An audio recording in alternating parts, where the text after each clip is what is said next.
से शांत हूँ जिनके गुणों के गान में।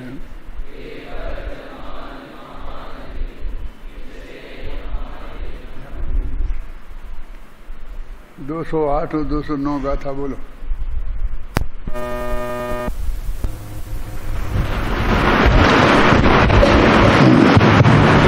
वद समिदिन्द्रियरोधो लोचावस्तयमचेलमह्नाणं खिदिशयनमदन्तवनं हृदिहोयणमेघभत्तं च एते खलु मूलगुणा समणानं जिनवरेः पन्नत्ता ते सुपमत्तो समणो छेदो वट्ठावगोहोदि व्रत समितेन्द्रियरोधलुञ्चन अचेल अस्नान रत्नादन्तदो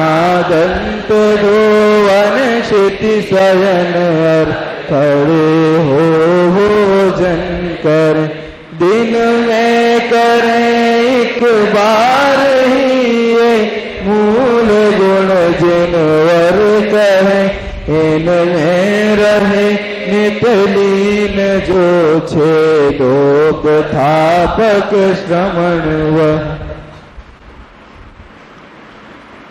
ये 208वीं गाथा में 28 मूल गुणों के नाम हैं और 208वीं गाथा में और 209वीं गाथा में ये कहा है कि जिन्होंने भगवान के मुनिराजों के 28 मूल गुण कहे हैं और उन 28 गुणधारी मुनिराज प्रमत्त और अप्रमत्त दो अवस्थाओं में होते हैं।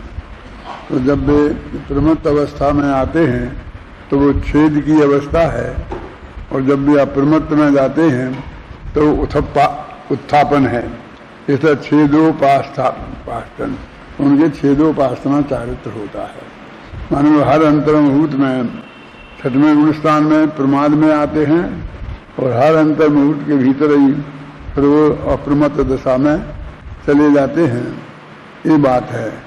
अब ये 28 मूल गुण 208वीं गाथा में हैं तो 5 महामृत, 5 समिति है न, बद्ध समिधि और इंद्रिय रोधो तो 5 इंद्रियों का निरोध तो 15 हो गए ना।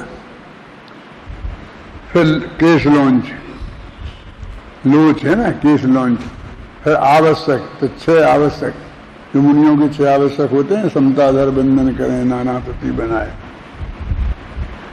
फिर कहा आवश्यक अचेल नग्न दिगंबर दशा और स्नान नहीं नहाना और खिदी शयन, खिदी माने पृथ्वी पर, शयन माने सोना और अदंत धवन दांत नहीं धोना और खिदी भोजन दिन में खड़े होकर भोजन करना और दिन में एक बार भोजन करना। ये दे खलु मूल गणा ये समणानम माने समणों के ये 28 मूल गुण हैं। ये जिन वरेहम पन्नता ये जिनेन्द्र भगवान ने कहे हैं। ये मुनिराजों के 28 मूल गुण जिनेन्द्र भगवान ने कहे हैं। तेसुम प्रमत्त समणो जो प्रमत्त संयत हैं उनमें जो 6वें गुणस्थान वाले मुनिराज हैं वो छेद है और फिर उससे 7वें में जाते हैं तो वो स्थापन है। इस तरह छेदोपासना में चारित्र के धारी होते हैं। इसको अपन अभी टीका पढ़ेंगे, उसमें ये सब बात अभी जो कही है वही स्पष्ट रूप से आएगी। उसमें ज्यादा समझाने की बात कुछ है नहीं। जो बात समझाने की इसमें विशेष है वो पहले मैं समझा चुका हूँ। क्या कि मुनिराज 5वें गुणस्थान से सीधे 7वें गुणस्थान में जाते हैं, 6वें में नहीं आते। तो 5वें गुणस्थान में तो सबस्त्र अवस्था रहती है और उससे 7वें में चले गए। इसका मतलब सबस्त्र अवस्था में 7वां गुणस्थान हो जाता है तो श्वेतांबर मत की सिद्धि होती है ना, समझ में।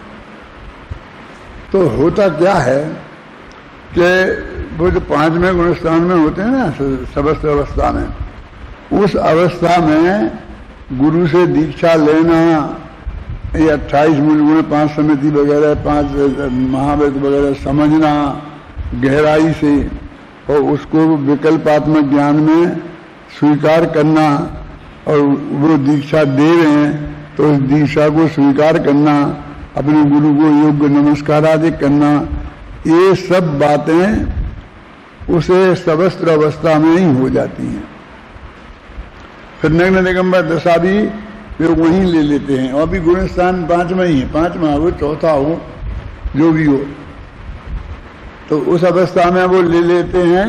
फिर जब वो ध्यान में बैठते हैं तो 5 में से सीधे 7वें में जाते हैं, और फिर 7वें से 6वें में आते हैं अंतर्मूर्त के भीतर भीतर।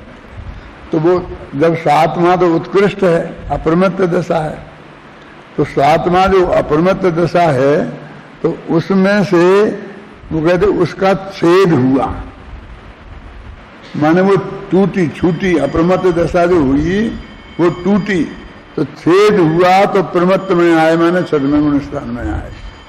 फिर वे प्रयत्न करते हैं 7वें जाने का, तो फिर अंतर्मुहूर्त के भीतर ही 7वें में चले जाते हैं, तो उत्थापन हो गया। तो छेदोपस्थापन, छेद और उपस्थापन, छेद और उपस्थापन, इस तरह वो छेदोपस्थापन गुणस्थान में रहते हैं। छेद वाला जो काम है वो शुभ भाव का काल है, उस वक्त शुभ भाव होते हैं, और जो अप्रमत्त दशा का काल है वो शुद्ध भाव का काल है। अब उसमें 2-3 बातें समझने की हैं जो मैं पहले ही बता देता हूं, मैं बाद में पढ़ दूंगा। पहली बात तो ये है कि वो जब 6वें गुणस्थान में आए और शुभ भाव में आ गए, अपन शुभ भाव को तो बंध का कारण कहा है, माने भाव 2 प्रकार के, शुद्ध और अशुद्ध, और अशुद्ध के 2 भेद, शुभ और अशुभ। तो वो अशुद्ध में आ गए ना, तो अशुद्ध तो भाव तो बंध के कारण है, मुक्ति के कारण है नहीं, तो ये बंध में आ गए। तो हम शुभ भाव को निरंतर हे पढ़ते रहे हैं, तो जैसे हमको लगता है कि मुनिराज भी हे हो गए। वो मुनिराज के प्रति जैसी श्रद्धा हमारी रहनी चाहिए उसमें थोड़ा हमको कम लगता है। अप्रमत्त की अपेक्षा तो वो थोड़े हल्के हैं ही, लेकिन उनकी जो महानता है वो 3 कसाय के अभाव रूप जो शुद्ध परिणति उनके विद्यमान है उसके कारण है। क्या एक करोड़पति आदमी है, करोड़ों रुपया उसके बैंक में जमा है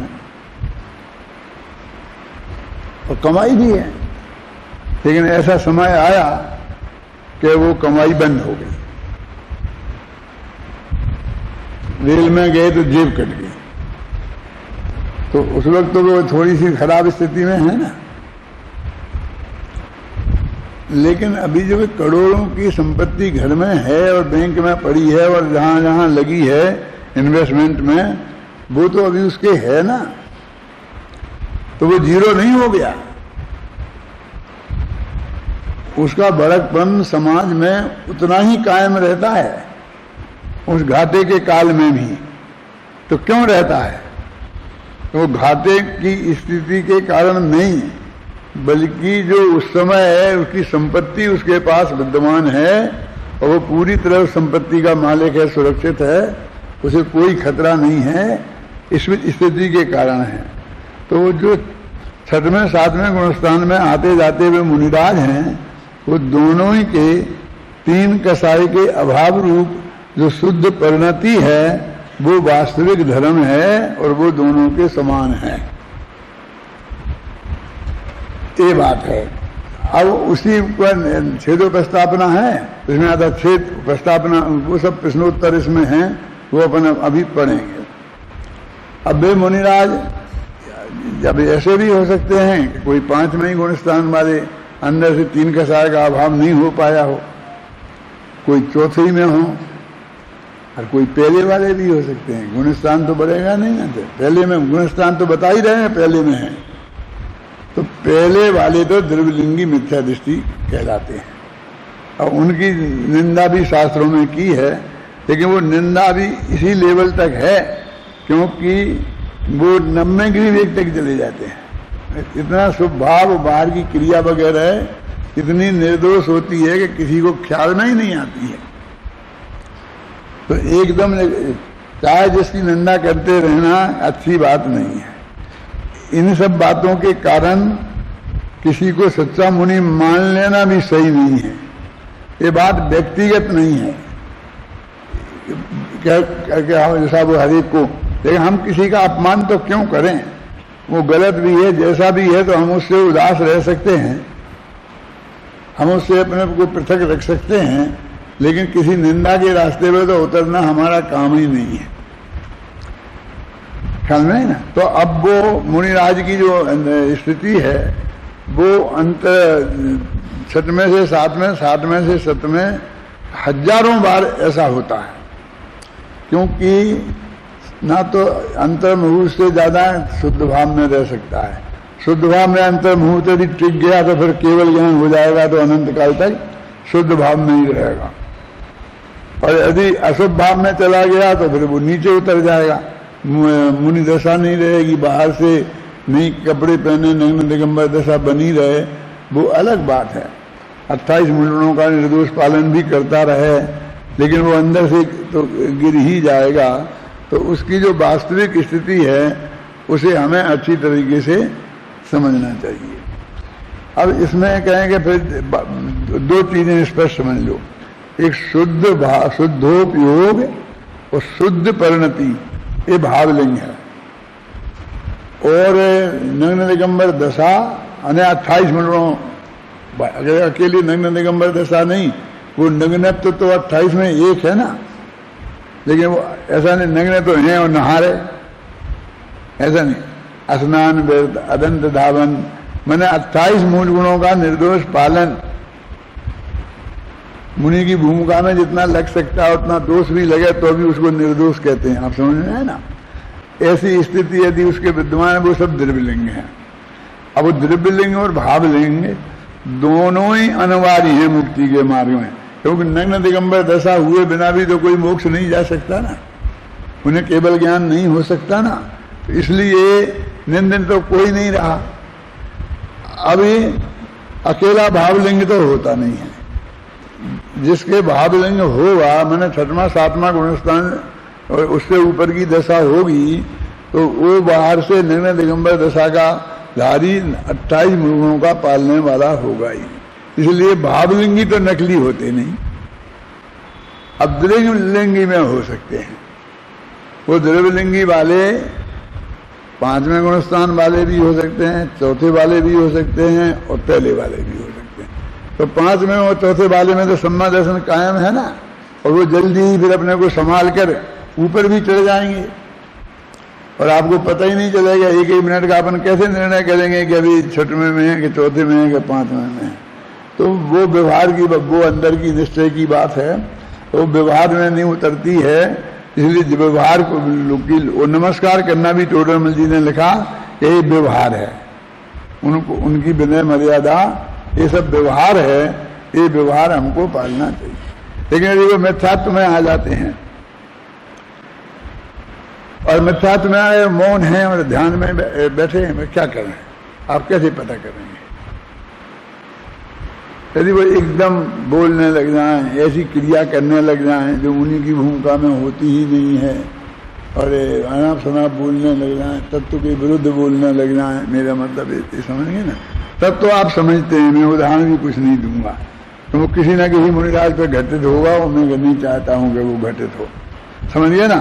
और वो हमारे ख्याल में आ जाए तो हमारा इतना ही कर्तव्य है कि हम अपने को वहां से समेट लें, जान धो के उसमें आ जाएं, ये इसकी जरूरत नहीं है। अब आजकल कुछ ये परिस्थिति बन रही है कि कुछ बहुत ही अधिक लेवल पर अनाचार अपन जिसे कहें अतिचार नहीं है, इस लेवल पर कुछ घटनाएं घटित हुई हैं और उसके लिए अखबारों में और वैसे भी व्यक्तिगत चर्चाओं में भी बार बार ये आता है कि वे कायर हैं जो इसके विरोध में नहीं खड़े होते हैं। हमें जैन धर्म की रक्षा के लिए अपनी जान की बाजी लगा देना चाहिए, हमें ये करना चाहिए, हमें ये करना चाहिए। और वो उत्तेजना हमारे मुमुक्षुओं में भी आती है, वहाँ से सुन के भी आती है। और हमारे कुछ मुमुक्षु भाई भी इस पक्ष के होते हैं। मुमुक्षु माने कोई ये सील तो लगी नहीं है कि वो कितने गहराई में से जुड़े हैं, कितने तत्व ज्ञान उनको है, आप समझे ना। बस कहते हैं कि मैं मुमुक्षु हूँ, आप मुमुक्षु मंडल के सदस्य बन गए, आपकी जो संस्थाएं हैं और मेंबर बन गए और अपने को मुमुक्षु कहने लग गए। लेकिन उनके विचार वैसे ही उग्र हैं, तो हमको उनको ये मुमुक्षुओं की सलाह है उस हिसाब से मानकर अपने चित्त को अस्थिर नहीं करना चाहिए। देखो ये मनुष्य बहुत कीमती है, इसका एक एक क्षण बहुत कीमती है और जितना जिसके जीवन निकल गया है वो उतना गया और जिसके पास जितना बचा है उसके पास वो ठीक है। हम लोगों के पास तो कुछ बचा ही नहीं है ना। समझ लो अभी कभी भी हम इस मनुष्य देह को छोड़ के जा सकते हैं, तो हम क्यों उलझे उसमें। हमसे लोग बहुत पीछे पड़ते हैं, कल ही परसों रोजाना आते हैं, चैंटते हैं। मैंने कहा हमें नहीं करना कि सब चर्चा कर लो, बात कर लो। हमें कहा हमें नहीं करना है, कुछ मीटिंग में आ जाओगे, हमें नहीं आना है, हमें बात नहीं है समय। अब आप लोगों के पास अभी समय है तो आप लोग उसमें अखाड़े में कूद जाएं, ये मैं सलाह आपको नहीं दे रहा हूं, क्योंकि जिसने जितनी उम्र भोग ली वो तो पक्की, लेकिन भविष्य की कोई गारंटी है? क्यों? मान लो हमने 84 वर्ष भोग लिए तो वो तो हो गए, कितने हो गए तो हो गए, लेकिन अब तो आगे की 1 मिनट की गारंटी नहीं है ना। और तुमने अभी 20 ही साल भोगे तो तुम्हारी तो 80 वर्ष की गारंटी है ना, वो भी 1 मिनट की गारंटी नहीं है। तो इस दृष्टि से हम देखें उल्टी तरफ से तो सभी बराबरी पे खड़े हैं। रोज ही ने ऐसे समाचार आते हम देखते हैं ना कि जो हमसे कम उम्र के थे, हमारे बच्चों की बराबर उम्र के थे, उससे भी छोटी उम्र के थे और वो लोग चले गए। तो इस दृष्टि से आप अपने मनुष्य भाव की कीमत को समझ सकते हैं।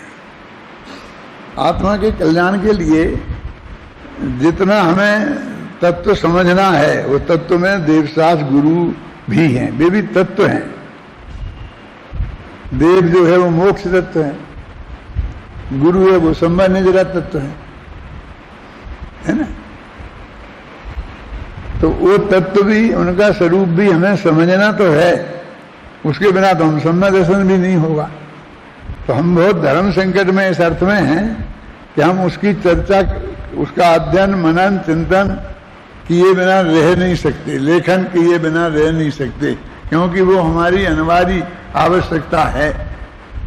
और हमें किसी के विरोध में जाना नहीं है, झगड़ा करना नहीं है।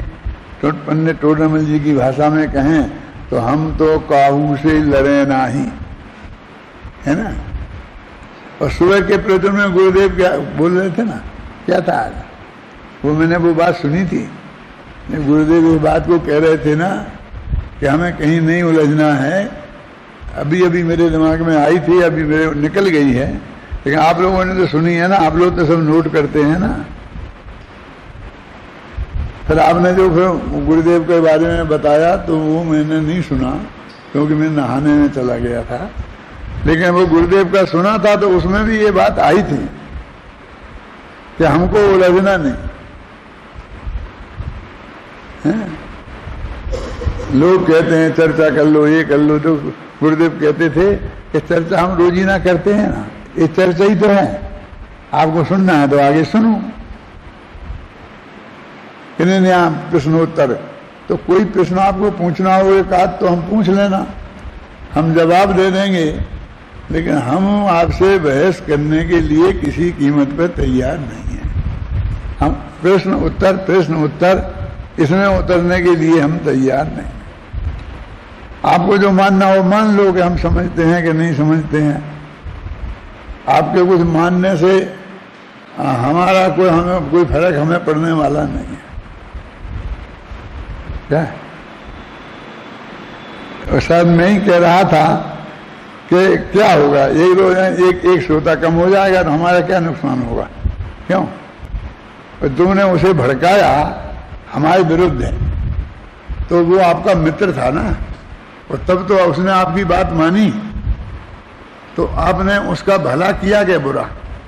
भड़काया तो वो हमारी बात सुनना बंद कर देगा, हमारी बात लिखना पढ़ना बंद कर देगा। तो किसका कहानी होगी? उसकी क्या हमारी? उसकी होगी ना। नहीं, आपकी भी होगी। आपके श्रोता कम हो जाएगा ना। हम उतना नुकसान सहने के लिए तैयार हैं। वास्तव में तो वो कोई नुकसान है ही नहीं, ख्याल में आई ना। लेकिन फिर भी हम तुम कहोगे तो हम उलझने के लिए किसी कीमत पर तैयार नहीं हैं। और हम इसलिए ये रास्ता है जैन दर्शन का। अभी मैं पढ़ता हूं इन दोनों की टीका को। जो कहना था वो तो कह दिया, सब कह दिया। क्या मेरे जो भी समझ लो ये है कि मैं जिस पर मुझे प्रवचन करना पड़ता है मैं दिन भर पढ़ता रहता हूँ उसे, 1 दफे 2 दफे 3 दफे। इसलिए वो मुझे सब ख्याल में होता है, इसलिए वो मैं पढ़ने के पहले ही कह देता हूँ, तो उससे कोई खास फर्क नहीं पड़ता है। लेकिन पढ़ता भी इसलिए हूँ कि आपके ख्याल में आए कि हाँ कोई बात इसमें है, और मैं भी एक आध बात भूल गया हूँ तो फिर आपको बता सकूं। देखो, आचार्य अम्बेचंद तत्व प्रदीप का टीका में इन गाथाओं का भाव इस प्रकार स्पष्ट करते हैं। सर्व सावध योग प्रत्याख्यान स्वरूप एक महावृत्त की व्यक्तियां होने से, देखो अब सर्व सावध योग कल बताया था ना, इसका अर्थ है कि वो कॉमन तरीके से सबका हम एक एक चीज कितने कैसे छोड़ेंगे। जैसे देखिए कि मैंने आलू छोड़ दिए, शकरकंद छोड़ दिया, मूली छोड़ दी, गाजर छोड़ दी, ऐसे नहीं। हजारों वनस्पति हैं, 10 लाख वनस्पति के भेद बताया ना अपने यहाँ। 84 लाख योनियों में 10 लाख योनियां वनस्पति की हैं। तो तुम एक एक के नाम लेके कैसे छोड़ोगे? कब तक छोड़ोगे? उसका मतलब है तुमने वो चीजें या वो बाकी से तुम कि तुम्हें छोड़ा नहीं है। तो कहते थोक के भाव छोड़ो। कैसे? कि मैंने जमी कंद छोड़ा। अब ये सावध योग हो गया कि जमीन के अंदर जो जो चीज पैदा होती है, जो जमीन कंद में आते हैं, वो मैंने सब छोड़े। यदि आपको कोई अपवाद रखना है तो आप कह सकते हैं कि मैं सौंठ को छोड़ दो, हल्दी को छोड़ दो। मेरा मतलब ये है कि यदि एक आध चीज आपको आपकी दवाई के रूप में किसी के रूप में रखना है तो बाकी तो सावध त्याग करो। कि मैं ऐसा करूंगा तो उसमें सौंठ भी आ जाएगी और हल्दी भी आ जाएगी। अब हल्दी आ जाएगी तो हमारे घर में तो रोज ही ना हल्दी डल के तो बनता ही है, और डॉक्टर लोग भी कहते हैं हल्दी बहुत फायदामंद करती है। और फिर हर घर में हम जाएंगे जहाँ वहाँ सब जगह हल्दी बनती है, तो वो हमारा बहुत मुश्किल हो जाएगा। तो हर एक जगह हम भी उद्दिष्ट आहार के भागी हो जाएंगे, अनुद्दिष्ट आहार नहीं मिलेगा, क्योंकि वो हमारे लिए अलग दाल बनानी पड़ेगी बिना हल्दी की, हमारे लिए सब चीज़ें। तो एक सामान्य जैन परिवार में जैसा भोजन चलता है उसमें एक आध चीज़ ऐसी आती है तो हम उसको अब बाद में रखना चाहते हैं तो रख लें, लेकिन बाकी तो सावध योग का त्याग करें। सर्व सावध योग के प्रत्याख्यान माने त्याग स्वरूप एक महाव्रत हमने लिया। तो महाव्रत की व्यक्तियां क्या हैं? हिंसा, असत्य, चोरी, अब्रह्म, परिग्रह की विरक्ति, ये 5 महाव्रत। तो उसी की परकरभूत 5 समितियां, ये 5 समितियां भी महाव्रत के ही कुटुंबी हैं। परिकर समझते हैं ना? क्यों? कि वो भी अहिंसा, वास्तव में ये 4 महाव्रत भी अहिंसा के लिए हैं। तब तो आपने प्रसाद उपाय पढ़ी है ना, उसमें आता है ना कि शिष्य बोधाए, एक अहिंसा ही महाव्रत है, बाकी तो शिष्य को समझाने के लिए 5 भेद कर दिए। अब 5-4 हाथ जमीन देख के चलना, ये भी तो अहिंसा ही व्रत के लिए है। हितमित प्रिय वचन बोलना, ये भी अहिंसा व्रत की सिद्धि के लिए है। झूठ नहीं बोलना, ये भी, ये सब आप लगाओगे तो ये 5 समितियां, तो 3 गुप्तियां, और जो भी इनके स्नान, अदंत धोवन, ये सब जो चीजें हैं वो उस अहिंसा व्रत की सिद्धि के कारण ही हैं। एक देखो कि व्यक्तियां हिंसा, असत्य, चोरी, अब्रह्म, परिग्रह की वृत्ति रूप 5 महाव्रत, उसी की परकर भूत 5 समितियां, 5 इंद्रिय रोध, केश लौंच, 6 आवश्यक, अचेलकता, अचेलकता मैंने कपड़े का त्याग, नग्नता, स्नान, भूमि शयन, अदंत धोवन, खड़े खड़े भोजन और दिन में 1 बार भोजन, इस प्रकार ये 28 निर्विकल्प सामायिक संयम के विकल्प होने से श्रमण के मूल गुण ही हैं। अब 2 बातों पर ध्यान देना, सर्वसावध योग के प्रत्याख्यान स्वरूप सभी हैं और सभी सामायिक संयम के भेद रूप होने से श्रमण के मूल गुण हैं। 2 बातें बताई ना। जब श्रमण निर्विकल्प सामायिक संयम में आरूढ़ता के कारण, जिसमें विकल्पों का अभ्यास नहीं है, ऐसी दशा से च्युत होता है, तब केवल स्वर्ण मात्र के अर्थी को कुंडल, कंकण, अंगूठी आदि को ग्रहण करना भी श्रेय है। ऐसा नहीं है कि सर्वथा स्वर्ण की प्राप्ति ही श्रेय हो। ऐसा विचार कर मूल गुणों के में विकल्प रूप से अपने को स्थापित करता हुआ श्रमण छेदोपस्थापक होता है। देखो क्या कह रहे हैं,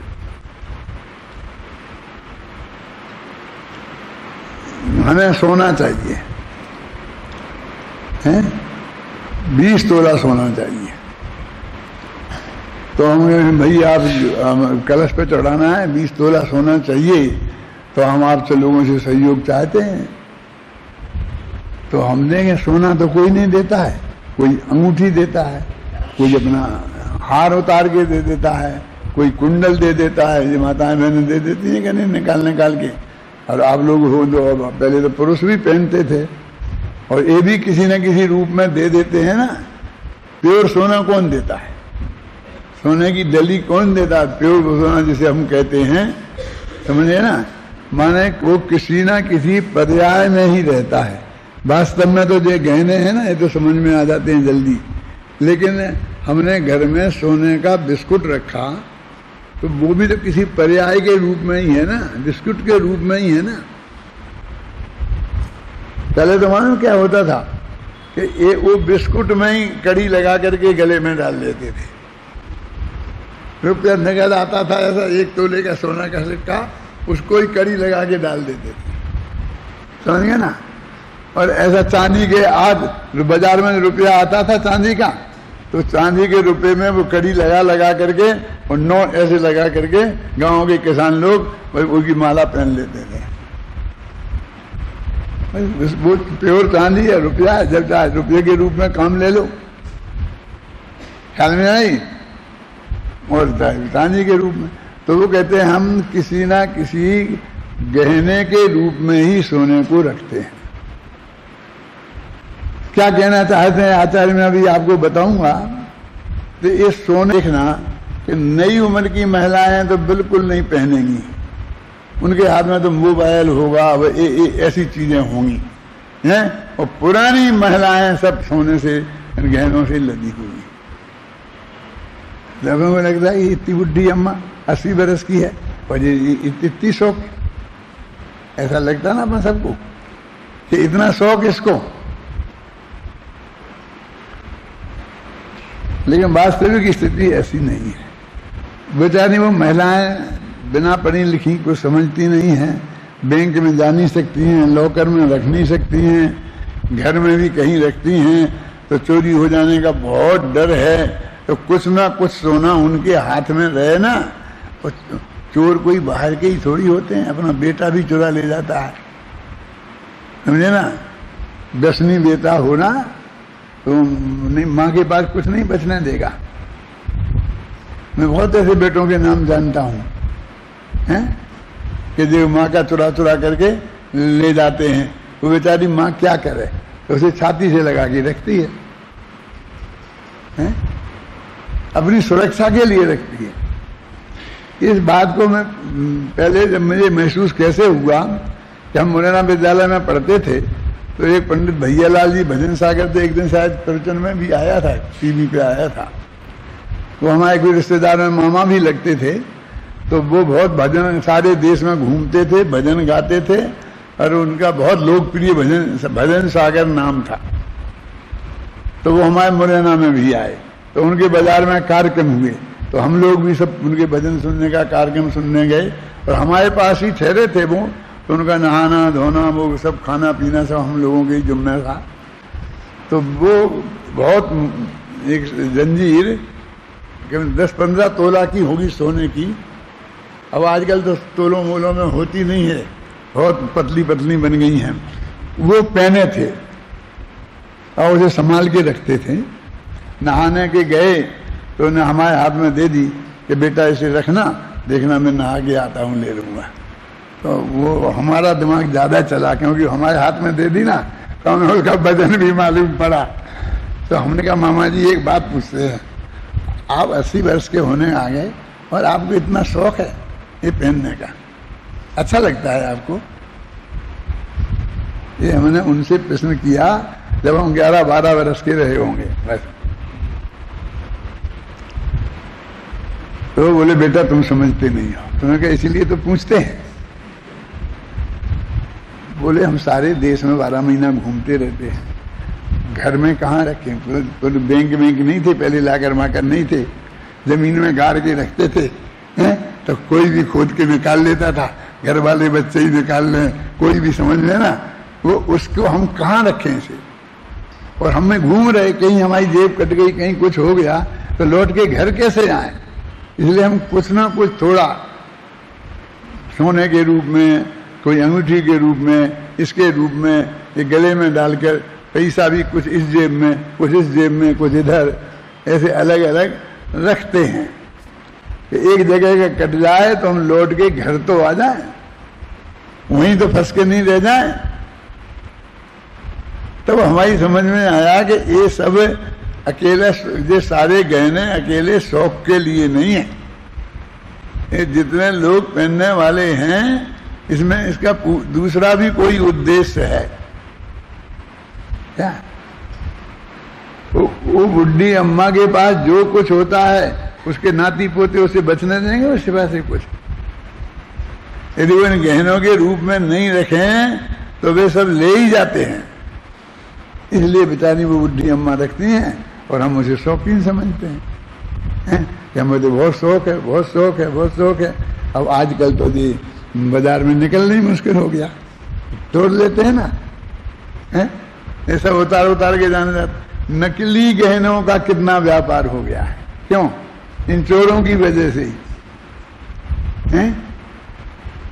अब वो नकली बहुत सस्ते आते थे पहले, अब धीरे धीरे वो बढ़ते बढ़ते उनके भाव भी बहुत ज्यादा महंगे हो गए हैं कि असली से लगे कोई पहचान नहीं पाए हैं?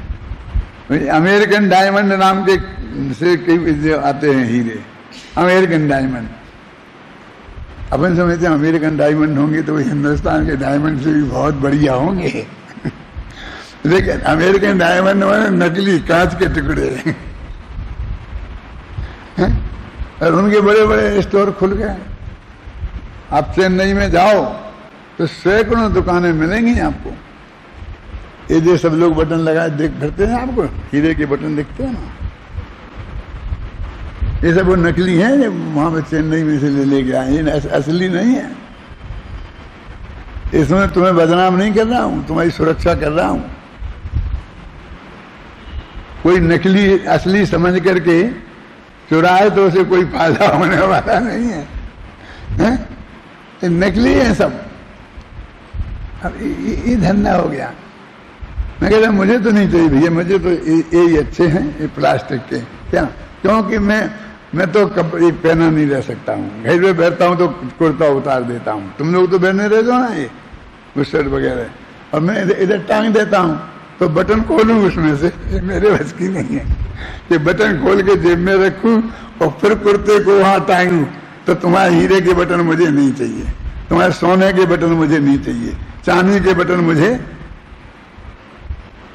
क्या। और मैं सबसे कहता हूँ कि मुझे पैसा मैसा मत देना, वो देना तो उतने ही देना कि जितने खो जाए तो तुम्हें दुख नहीं हो। 90% तो मेरी जेब के खो ही जाते हैं, क्योंकि मैं तो संभाल के रख नहीं सकता, मैं उसे देख नहीं सकता कि मैंने रखे थे तो हैं कि नहीं है कभी भी। बस जब कोई देखता है तो वो कहता मैंने इतने पैसे दिए थे, रखे थे, कहाँ है? मैं कहता हूँ मुझे नहीं पता कहाँ है, मैंने एक पैसा मेरी जेब में नहीं मिलेगा कहीं, न ट्रेन में, न प्लेन में, न पैसा, न कोई संपत्ति, न कुछ नहीं, क्योंकि कौन माथे पे उसका बोझा लेगा। अब अभी यहाँ जो है काय के लिए दिया, वो आचार्य वाले क्या कह रहे कि किसी को सोना चाहिए और वो सोना मांगे तो कोई कंकड़ देता है, कोई ये देता है, कोई ये देता है, तो उसके रूप में उसे सोना ही मिला। वो कहे सोना क्या मिला, ये तो एक हार मिला है, एक अंगूठी मिली है, सोना कहाँ मिला? तो कहते हैं कि नहीं वो सोना ही है। ऐसे ही कह रहे हैं कि वो जो असली सोना तो शुद्धोपयोग है, और वो अंतर्मूल से ज्यादा रहता नहीं है, नहीं तो केवल ज्ञान होके आगे बढ़ जाए तो वो क्षमता है नहीं, चरम शरीर ही अपन है नहीं। और इस भव में गारंटी से हर अंतर्मूर्त में आकर के हमको नीचे उतरना है। तो नीचे आओगे तो उस वक्त जो तुम शुद्ध भाव में आओगे वो भी सोना ही है, वो कहते हैं, क्योंकि तीन कसाय के अभाव रूप शुद्ध परिणति उसके साथ विद्यमान है। अब तुम मैं पढ़ता हूं, तुम ध्यान से सुनना है। जब श्रवण निर्विकल्प सामायिक के संयम में आरूढ़ता के कारण जिसमें विकल्पों का अभ्यास नहीं है, मैंने विकल्प नहीं होते हैं, ऐसी दशा से च्युत होता है तो केवल स्वर्ण मात्र के अर्थी को कुंडल, कंकण, अंगूठी आदि को भी ग्रहण करना भी श्रेय है। सोना चाहना हो तो भी कुंडल मिले तो ले लेना, अंगूठी मिले तो ले लेना। ऐसा नहीं है कि सर्वथा स्वर्ण की ही प्राप्ति श्रेय हो।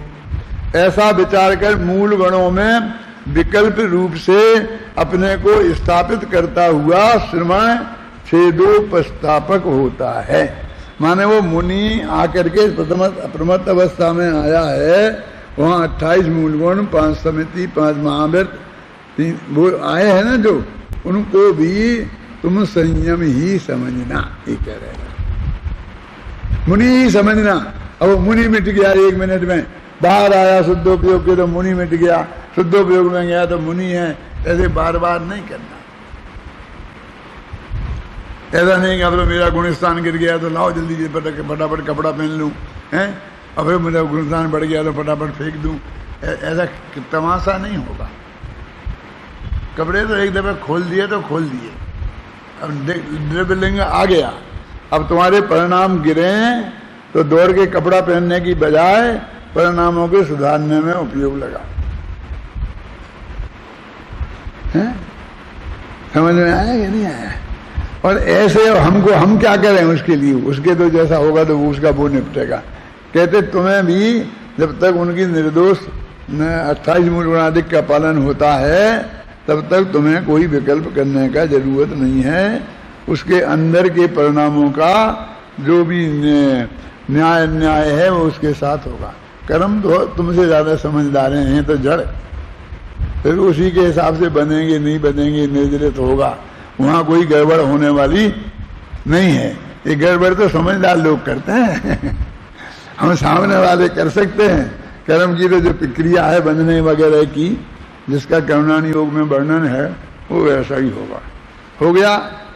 देखो, विशेष ध्यान देने योग्य बात यह है कि जब मुनिराज अप्रमत्त दशा से प्रमत्त दशा में आते हैं तब यद्यपि उनके शुद्धोपयोग नहीं है, तथापि मिथ्यात्व, अनंतानुबंधी आदि 3 कसाय चौकड़ी के अभाव रूप शुद्ध परिणमति तो विद्यमान ही है। इस कारण वे संयमी ही हैं। बहुत स्पष्ट लिखा हुआ है। ये प्रवचन करने की भी जरूरत नहीं थी। बस ये तो प्रेरणा देने के लिए समझ लो प्रवचन की बात है, नहीं तो तुम तो शास्त्री के विद्वान विद्यार्थी हो, इस पढ़ करके इसे अच्छी तरह समझ सकते हो। यहाँ एक प्रश्न हो सकता है कि अप्रमत्त से प्रमत्त में जाना छेदोपस्थापना चारित्र है या प्रमत्त से अप्रमत्त में आना? समझे प्रश्न, समझे ना? अब इनने कहा ना जाना आना जाने आना, ऐसी भाषा है ना कि वो सीधा तो अप्रमत्त में गया तो पहले तो आना लगाया, छठवें में आना, और फिर छठवें से सातवें में जाना, फिर आना, फिर जाना, फिर आना, फिर जाना। तो इसमें ऐसी दशा उसकी होनी है मुनि अवस्था में। और पंचम काल में यदि कोई मुनिराज सच्चा भावलिंगी संत भी आपको मिल गया, कुंद कुंदाचारी भी आपके सामने आ गए, ख्याल में आई ना, तो भी उनका ऐसा होता ही रहेगा, है ना? तो वो कहते हैं भाई छेदोपस्थापना बोल रहे हो, वो छठवें से सातवें में गया वो छेदोपस्थापना है कि सातवें से छठवें में आया वो छेदोपस्थापना है? इस शिष्य का प्रश्न है। क्योंकि पहले सातवें में गया ना, तो छेदोपस्थापना पहले छेद लिखा ना और बाद में वो स्थापना, तो वो सातवें से छठवें में आया तो छठवें में आना छेद है, और छठवें से सातवें में गया तो वो उपस्थापना है। अब यदि ऐसा नहीं होता और सीधा पांचवें से छठवें में आता होता, है ना, तो फिर पहले वो उपस्थापना लिखते, क्योंकि पहले उसमें आता ना, तो ये पहले वहां से वो गिरा, गिरने की बात पहले है। देखो छठवां गुणस्थान, तीसरा गुणस्थान, दूसरा गुणस्थान, ये गुणस्थान गिरने के हैं, ये चढ़ने के नहीं है। गिरते वक्त ही आते हैं, बाद में चढ़ते वक्त भी आएंगे, चढ़ना उतरना चढ़ना उतरना ये चलेगा। अपन अपन घर में सीढ़ियां बनाते हैं, काय के लिए बनाते हैं? बोल बोल बोल बोल बोलो, काय के लिए बनाते हैं? चढ़ने के लिए। देखो और बोलो, तो कोई को कुछ कहना है? सीढ़ियां काय के लिए बनाते हैं?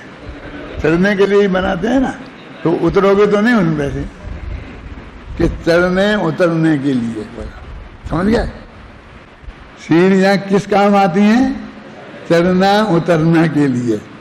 अब उतरना चढ़ना नहीं कह रहे, चढ़ना उतरना कह रहे, क्योंकि हम नीचे हैं और हमें पहले चढ़ना है, इसलिए पहले चढ़ना और फिर उतरना, चढ़ना उतरना। आप समझे ना?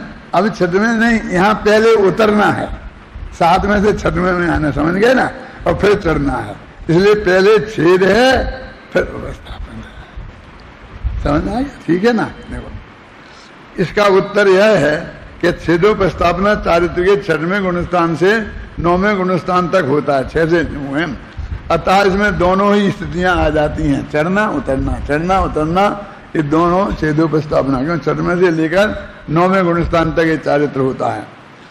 अप्रमत्त से प्रमत्त में जाना छेद है और प्रमत्त से अप्रमत्त में आना उपस्थापन है। इस प्रकार दोनों स्थितियां मिलकर छेदोपस्थापन है। ये सब मैंने लिखा है, मैंने उसको सरल करने के लिए आप लोगों के लिए, कि आप अच्छी तरह समझ में आ जाए, यही भाव है उसका। यहाँ प्रश्न यह भी हो सकता है कि हमने तो सुना है कि मूल गुणों में दोष लगना छेद है और उनका परिमार्जन करना उपस्थापना है। समझ गए ना? अब ये दोनों ही व्यवहार में घटित कर दिए। 28 मूल गुणों में दोष लगना तो छेद हो गया, और फिर उसे ठीक करना उपस्थापना हो गई, तो छेद और उपस्थापना दोनों शुभोपयोग में ही हो गए। परमात्मा समझ में आई ना? और ऊपर क्या कहा था कि छेद माने शुभ भाव में आना, उपस्थापना माने शुद्ध में जाना, तो वो तो शुभ और शुद्ध दोनों में मिला के घटित किया था। और वो कहता दोष लगना ये छेद और उसका परिमार्जन करना वो स्थापना। इसके उत्तर में यही कहा जा सकता है कि यह व्यवहार छेदोपस्थापना है। समझ गए ना? और जैसे कहते हैं व्यवहार छेदोपस्थापना है, और यहाँ जो बात कही जा रही है वो निश्चय छेदोपस्थापना की है, इसलिए 7वें में जाना उपस्थापना और 6वें में आना छेद है। इस संबंध में विशेष स्पष्टीकरण अगली गाथाओं में किया जाएगा। विगत गाथाओं में छेदोपस्थापना का स्वरूप स्पष्ट करने के उपरांत अब इस गाथा में यह बताते हैं कि दीक्षाचार्य गुरु के अतिरिक्त छेदोपस्थापक गुरु भी होते हैं। ये क्या है कि गुरु कौन है? अपने कहते आचार्य महाराज दीक्षा देते हैं, वो हमारे गुरु हैं। अब एक एक संघ में सैकड़ों मुनिराज हैं। अब 700 मुनिराज तो अकंपनाचार्य के में ही थे ना। तो अब रोजिना आए सुतसागर उन्होंने सुनाई कि मेरे से ऐसा ऐसा हो गया, मैंने वाद किया, उनको मैंने ये कर दिया। तो आचार्य महाराज ने को जो भी प्रायश्चित देना था वो दिया। तो ऐसे ही वे 700 मुनिराज आहार करने को जाएंगे और वो सुनाएंगे तो अकंपन का क्या होगा? है? फिर तो बहुत कठिन काम हो जाएगा ना। तो एक एक आचार्य अपने अंदर में और अनेक आचार्यों को बना के रखता है, जिन्हें बोलता है वो छेदोपस्थापक आचार्य। माने वो छेदोपस्थापक ये काम देने वाले का काम हो गया। निर्यापक आचार्य कहते हैं, माने उनको मुनि पद निभाना कैसे, इसके में जो सहयोग करते हैं वे निर्यापकाचार्य हैं। जैसे प्रिंसिपल तो भर्ती कर लेता है विद्यार्थियों को और फिर सौंप देता है कि क्लास में बैठो, फिर जो अध्यापक आएगा वो तुम्हें पढ़ाएगा। क्यों? और जो होगा क्या बोलते तुम उनको आज क्या सुपरिटेंडेंट बोलते, क्या बोलते व्यवस्थापक, वो बता देगा तुम्हें कार्यक्रम कि ऐसे ऐसे तुम्हारा कार्यक्रम है, इस क्लास में बैठना, इतने इतने जगह जाए, वे पढ़ाएंगे। हो सकता है तुम्हें आचार्य महाराज मिले ही नहीं, मतलब प्राचार्य, उनका आपका संपर्क ही नहीं हो। बस उन्हें तो भर्ती कर लिया, उन्हें दीक्षा दे दी और फिर उनको सौंप देते हैं। किनको? निर्यापकाचार्यों को। उन्हें निर्यापक भी बोलते हैं, छेदोपस्थापक भी बोलते हैं, समझ गए ना। और इस तरह से वो सारी प्रक्रिया चलती रहती है। वहाँ भी मतलब जब इतने आदमी साथ में रहेंगे तो पूरी व्यवस्था तो हो ही जाएगी। एक कॉलेज वहीं चलता है, आचार्य उसके प्रिंसिपल हैं, उपाध्याय जो लोग पढ़ाते हैं, निर्यापक वगैरह हैं, ये सब समझ लो प्रोफेसर हैं, वो पढ़ाने वाले हैं, व्यवस्थापक लोग हैं। यानी उनमें भी तो व्यवस्था होती है ना। अभी क्या कैसा, वो तो मुनिराज हैं, वो तो सब अपने आप पालते होंगे। ये विद्यार्थियों जैसे थोड़ी हैं कि जब तक हाँके नहीं तब तक वहां से आएंगे ही नहीं पैदल में। क्यों? हमारी मीटिंग में बात हो रही थी कि सबको जाना पड़ता है, सब विद्यार्थियों को बुलाने के लिए कि चलो चलो चलो। जब प्रवचन में इकट्ठे कर पाते हैं कि नहीं ऐसा नहीं होना चाहिए, बिल्कुल होना चाहिए, और हर एक को ऑर्डर में सब ऑटोमेटिक आना चाहिए, हर एक को आना चाहिए। नहीं आए तो उन पर जुर्माना करो, उन पर दंड दो। हम वहाँ जाकर क्यों घेरें? कैसे? ऐसा वहाँ भी होता होगा, मुनिराजों में भी होता होगा ना। कोई थोड़ी देर में आता होगा, बुढ़े होते होंगे तो कमर में दर्द होता होगा, तो बैठे से खड़े होने में टाइम लगता होगा, खड़े होकर बैठने में टाइम लगता होगा। कोई धीरे धीरे चलते होंगे तो एक गांव से दूसरे गांव में जाएंगे तो पीछे रह जाएंगे ना। तो पीछे रह जाने वालों को भी संभालने के लिए कुछ को पीछे रहना पड़ेगा क्या नहीं? तो कुछ मुनिराजों के तुम सबसे पीछे रहना, हट्टे कट्टे हैं तो सबसे आगे रह सकते हैं, लेकिन तुम्हारे पीछे रहना, तुम बीच में रहना, तुम आगे रहना, वो सब संभालना पड़ता होगा। नहीं तो वो संग एक साथ रहे कैसे, बिखर जाए ना।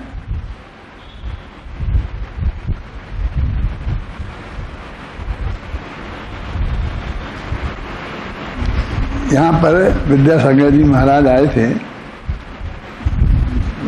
पार्श्वनाथ भवन है शहर में, उसमें ठहरे थे। तो हम गए उनके पास कि महाराज टोडरमल स्मारक भवन में भी पधारना, देखना हम लोग क्या काम कर रहे हैं, तो कुछ कमी दिखे तो बताना, तो हम उसे ठीक करेंगे। ऐसा जाके हम उनके पास गए। तो उनका ऐसा था भाई हम तो कहीं कोई नक्की नहीं करते, किसी को देते नहीं, कैसे कहाँ जाएंगे कैसे जाएंगे। ये बात उस वक्त बहुत प्रसिद्ध थी, बहुत पुरानी बात है, करीब 15-20 वर्ष हो गए होंगे। नक्की नहीं। मैंने कहा भाई आपके हमने ध्यान में डाली है कि इधर को बापू नगर तरफ को आए तो स्मारक में पधारना, मतलब आ गए। अब वो वहाँ से आदर्श नगर को उन्हें जाना था, वहाँ से निकल के वो आदर्श नगर जाना था शांति जी। तो एक छुल्लक जी इधर आ गए और यहाँ चैत्यालय के सामने अपना है ना वो बैठे थे। तो मैं आया तब तो तुम लोग, तो मैंने कहा महाराज अरे कैसे बोले कि महाराज नहीं आए। मैंने विद्यासागर जी नहीं आए यहाँ। मैं कहा नहीं, हमें तो आप ही देख रहे, विद्यासागर जी तो नहीं आए। तो कोई ने कहा वो तो आदर्श नगर चले गए। माने उस वक्त ये था कि वे ये संघ वालों को भी नहीं बताते थे, माने उस छुल्लक जी को भी मालूम नहीं था कि विद्यासागर आदर्श नगर जाएंगे कि बाबू नगर जाएंगे। ऐसा अर्थ हुआ ना। तो मैंने ऐसे ही निवेदन किया, हमने तो अपन में ही अपनी सभा में ही किया, वहाँ जाके उनसे तो नहीं किया ज़्यादा, कि मुनिराजों को वो बताते नहीं हैं तो जनता को नहीं बताना है, नहीं तो जनता भीड़ लगेगी, आएगी, जुलूस इकट्ठा हो जाएगा, तो वे सब जुलूस आएगा, जितने जनता वो कीजिए समझ पूर्वक थोड़ी आएगी। तो वे पाप के भागी क्यों बने? उन्हें किसी को साथ में ले ही नहीं जाना है। लेकिन अपने संघ को तो बताना पड़ेगा।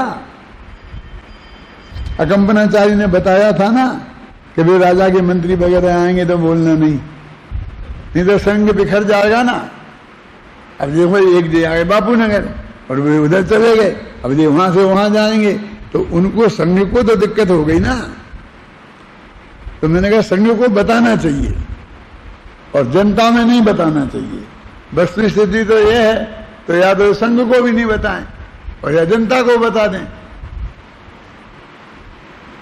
आपको मेरे कहने का मतलब व्यवस्था के संबंध में बोलता हूं कि व्यवस्था तो वहां भी होती है, और ऐसा कहने कि नहीं साहब वो तो हम बता देंगे संघ को, तो वे भी किसी ना किसी को बता देंगे, ऐसा थोड़ी होता है। वो तो संघ के बारे सब जानते हैं कि ये बताना नहीं होता है तो ये नहीं बताएंगे। क्यों है? तुम विद्यार्थी किसी को बता देंगे तो हम यही नहीं कहेंगे तुम कल समय पे आना, कल प्रवचन 8 बजे से होगा, तुम सब समय पे आना है। क्यों? क्यों हमें किसी दूसरे को नहीं बताना है। तो 8 बजे हम कोई खास बात करने वाले हैं तो आना।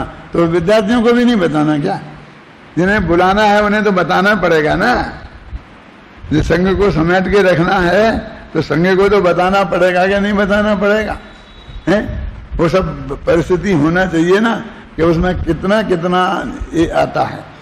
तो उसमें मैं वही चिंतन कर रहा था आज रात में ही कि ये भी वो भी ऐसा ही है।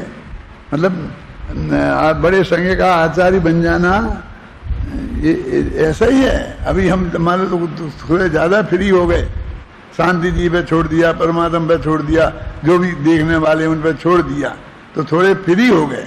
क्यों कि नहीं देखते हैं और देखते हैं तो कानों में ऐसा हुआ तो इन लोगों के ही उमेट देंगे, तुम तक नहीं पहुंचते हैं। इनसे ही कह देंगे कि भैया ये क्या हो रहा है, जरा ऐसे देखो, ये ठीक करो, कह देंगे कि नहीं कह देंगे। तो वहाँ संघ में भी ये सब झंझटें हैं। तो एकल बिहारी होना इसकी दृष्टि से महत्व था। अब एकल बिहारी के होते हैं तो और 1000 तकलीफें खड़ी होती हैं, समझ गए ना। 1000 तकलीफें खड़ी होती हैं ना। अभी क्या करें कि हम आज़ाद हो जाएंगे, मुनिराज हो जाएंगे, तो बेटा ऐसा मत समझना। संघ में रहोगे तो जैसे तुमको यहाँ सब पालने पड़ते हैं ऐसे वहाँ भी सब पालने पड़ेंगे हैं। अकेले रहोगे तो ऐसी दिक्कतें आएंगी, ऐसी दिक्कतें आज चारों तरफ आ रही हैं। यानी आप कोई सुविधा लेना चाहेंगे समाज से तो उसके बंधनों में भी आपको रहना पड़ेगा, और नहीं लेना चाहेंगे तो अकेले रहने की जो तकलीफें हैं तो आपको खाना बनाना पड़ेगा अपने हाथ से, बाजार से सब्जी भी लानी पड़ेगी हैं, बर्तन भी मलने पड़ेंगे, सब करना पड़ेगा ना। कहने नहीं हम नहीं पड़ेंगे, बर्तन वाली को बुला लेंगे, तो फिर वही झंझट शुरू हो गया ना। बर्तन वाली, फिर रसोई वाली, फिर पानी वाली, फिर कितनी बालियां हो जाएंगी। इससे तो एक बाली रख लेना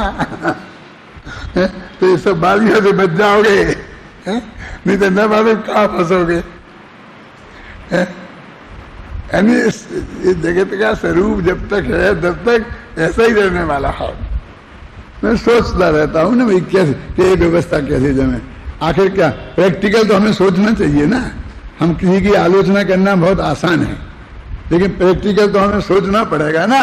क्यों कि भाई क्या इतना यदि ऐसा होगा, वो 700 का भी संघ होता होगा तो कैसे हसनापुर से उज्जैन पहुंच गए, उज्जैन से पहुंच गए 700 बिखरे नहीं। यदि पता ही नहीं होता किसी को तो कैसे पहुंच जाते। और उसमें धीरे चलने वाले भी होंगे, और जोर से भी चलने वाले होंगे, और पीछे चलने वाले भी, और आगे चलने वाले भी, है ना। और फिर वो आहार की व्यवस्था का भी चक्कर है। देखो ऐसे विवेक तो रखना पड़ेगा ना कि जहाँ पर अब 700 मुनिराज साथ में जा रहे और वे आहार को निकलेंगे, तो ऐसे गांव, ऐसे श्रावक का गांव तो हो ना कि जहाँ पर इतने लोग आहार देने वाले हों, और वो हो ही नहीं वहाँ, तो वहाँ पहुँच जाएंगे तो कैसे फिर वो उनका निभेगा। माने ये सब विवेक संगत बातें हैं ना, हमें उनको समझना पड़ेगा ना। हर बात में ऐसे आलोचना करने से काम थोड़ी चलेगा। हैं? कहाँ पर रहते अपन? अप्रमत्त से प्रमत्त में जाना छेद है, और प्रमत्त से अप्रमत्त में आना उपस्थापन है। इस प्रकार दोनों स्थितियां मिलकर छेदोपस्थापन है। यहाँ एक प्रश्न यह भी हो सकता है कि मूल गुणों में लगाना छेद है और उसका परिमार्जन उपस्थापना है। इसके उत्तर में यही कहा जा सकता है कि यह व्यवहार छेदोपस्थापना है, और यहाँ जो बात कही जा रही है वो निश्चय छेदोपस्थापना की है। इस संबंध में विशेष स्पष्टीकरण आगामी गते हो गया था। अब अगली गाथा, समय तो हो गया, कल ही पढ़ेंगे।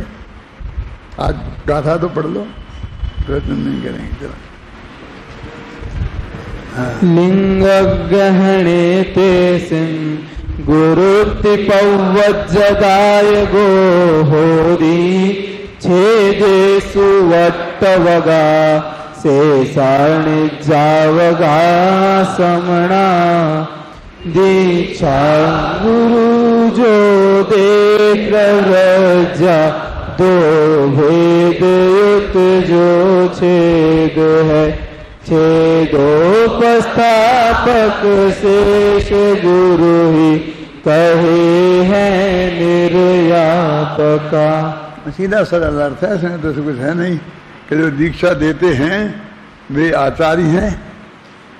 आप समझे ना, वे गुरु हैं, आचार्य हैं। और फिर जो छेद में स्थापित करते हैं, माने 28 मूल गुण पलवाते हैं। 28 मूल गुणों में जो दोष लगते हैं उनसे स्थापक करते हैं। जो मतलब उस चारित्र में, उस व्यवस्था में चले जाते हैं, वे उपस्थापक हैं।